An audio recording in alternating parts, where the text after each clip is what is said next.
Invités ensemble sur le plateau de C'est à vous, Michel Drucker a fait part de son admiration pour sa nièce Léa. Il a aussi révélé que l'actrice avait songé à prendre un pseudonyme pour faire carrière dans le cinéma.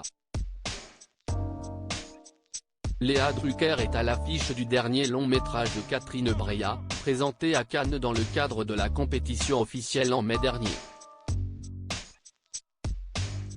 Dans l'été dernier, Elle Campagne, une brillante avocate spécialisée dans la défense des mineurs victimes d'abus, qui entretient une liaison avec son beau-fils de 17 ans. L'actrice césarisée pour son rôle dans Jusqu'à la garde s'est confiée sur le tournage des scènes très intimes du film dans Télérama. Je n'avais jamais tourné de telles scènes, et, jusque-là, dans l'érotisme, j'avais bricolé.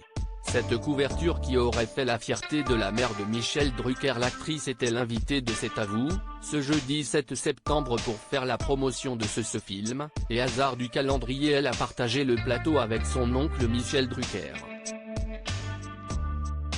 L'animateur venait évoquer son retour à la télévision après sa longue convalescence.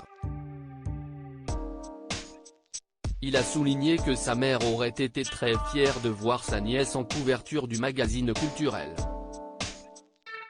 « Moi j'ai attendu 35 ans pour y être », lui a-t-il fait remarquer avec humour.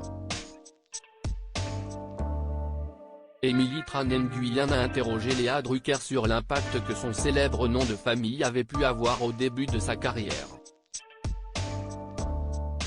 C'était curieux. J'étais un peu inconsciente quand j'ai commencé, comme beaucoup de jeunes actrices. Et puis je ne me rendais pas compte de ce que ça pouvait faire résonner. Dans les castings, si est bien quand on rencontre les gens d'avoir un peu de mystère, et là j'avais un nom qui était célèbre et je n'avais rien fait pour, a-t-elle souligné. Quel pseudonyme Léa Drucker a-t-elle songé à emprunter? Son oncle n'a pas pu s'empêcher d'intervenir. Elle voulait prendre un pseudo, a-t-il lancé. Et elle avait pensé à Thomas. Un patronyme qui avait du sens pour elle. Parce que c'était le nom de ma grand-mère Dorothy qui était galloise. Donc je me suis dit, je vais prendre ce nom-là. Mais c'était trop tard, j'avais déjà commencé à faire des trucs et j'ai des copains à qui ont rigolé et qui ont dit, non, non, assume. C'était un chemin, a-t-elle souligné. Mais Léa Drucker a bien rappelé que c'était simplement parce que ce nom était parfois difficile à assumer. En même temps, je n'avais pas honte de mon nom non plus.